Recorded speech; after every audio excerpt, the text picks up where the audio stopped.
নবীজি সাল্লাল্লাহু আলাইহি সাল্লাম যখন ইসরাফিল সিংহা ফু দিবে, দ্বিতীয় ফু, সবাইকে যখন হাসরের ময়দানে উঠানো হবে, তখন প্রথম উঠানো হবে আমাদের নবীকে। হাদিসে আছে 4 ফেরেশতা জিবরাইল, মিকাইল, ইসরাফিল, আজরাইল আসবেন নবীজির রওজা মুবারকে। এসে সবার পক্ষ থেকে জিবরাইল ডাক দিবে, ইয়া রাসূলুল্লাহ, হাসরের ময়দানে যাওয়ার জন্য আপনি কবর থেকে ওঠেন।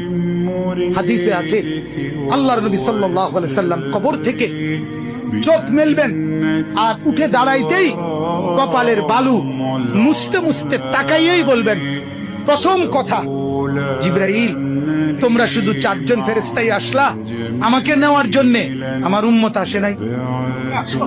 আমার উম্মত কোথায়? আমার উম্মতের হালাত, আমার উম্মত কি আমার বর্তমানে জাহান্নামে চলে গেল নাকি?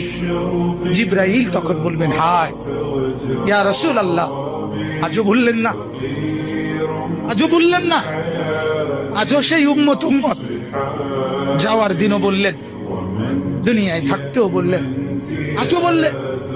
আপনার উম্মতের এখনো উঠেই নাই, এখনো তো কবর থেকে কেউ তুলে নাই, আপনাকে তুলেই বাকিদেরকে উঠানো হবে। আল্লাহ নবী বললেন, তাইলে চলো, তাইলে ঠিক আছে, চলো হাসরের মাঠে যাবেন।